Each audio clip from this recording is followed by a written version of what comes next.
time for another quick project. And I'm not teaching anything, as I've said before. I'm just doing a video diary essentially in my studio, and thought I'd take you along if you're interested.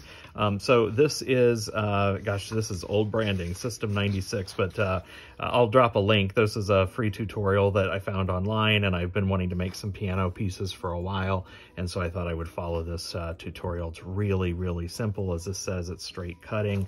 So I'm going to make probably a couple of these pieces, but one of the variations I'm going to do, I'm going to make a standard keyboard just like this instructions call, but then in a different one, I want to do the black keys as different colors of the rainbow. So you'll see me doing that. So now I'm going to cut my two bases of black and assemble this thing. It's going to be a fairly simple project as long as I can get all the cuts done correctly. It's cold out here, so I've got my heat gun so I can try to warm up my glass, and hopefully it'll cut well.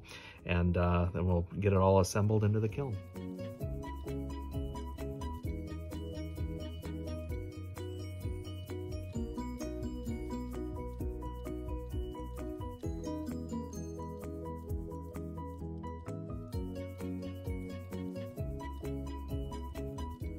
All right, I'm not sure if you saw, I think because I was using my heat gun, which is a risk, I don't necessarily recommend it, but I think my heat was kind of uneven in the glass, and so when I went to run my score, it broke. And so at first I was frustrated, but you know, it's such a clean break, and this is just the base piece. I'm gonna be covering it with so much glass. I think I'm gonna go ahead and try to resurrect this piece and use it anyway. So my hunch is after I do the fusing on this that I'm gonna do, you won't even see this at all. So I'm gonna go ahead and keep moving.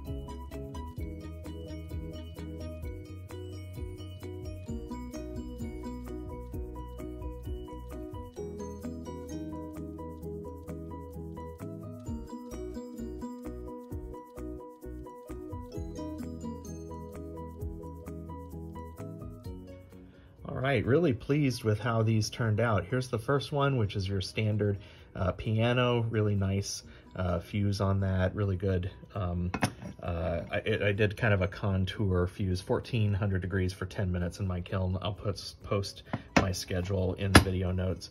And then this one's fun, just a little bit of a different take on the keyboard there. So I'm gonna slump these two different ways. I think this one I'm gonna put on a wavy mold, and this one I think I'll slump into a little bit of a platter shape. So I'll show you what those look like when they come out.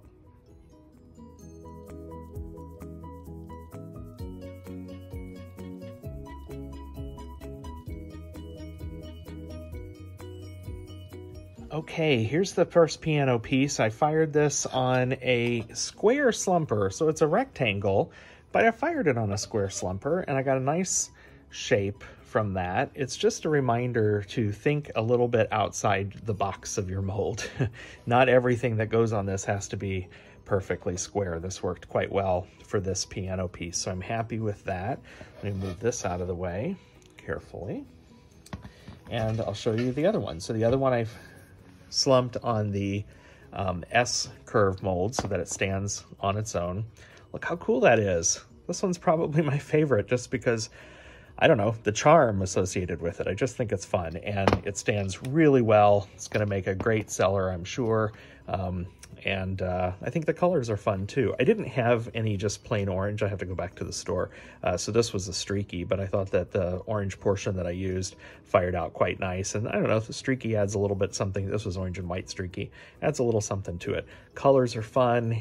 If you are interested in my firing schedules and any suppliers, always make sure you check the video notes. As I mentioned, this was a project I found online, so I'll go ahead and post the link to this in the video notes on YouTube as well.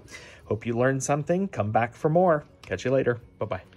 Okay, quick bonus. I almost forgot. Remember one of those pieces of black cracked when I was scoring it? Here is the crack right there. And so it generally healed up nice. And I used it on this piece because I knew this was the piece that was going to be a self-stander, you know, with this facing, you know, probably a wall. I don't know that I would have used this on the platter one, although it probably wouldn't have been an end of the world thing, particularly if I was keeping it for myself. But I don't mind this crack at all, and you certainly can't see it from the front. So definitely worth saving that large piece of black glass, particularly for a decorative piece like this.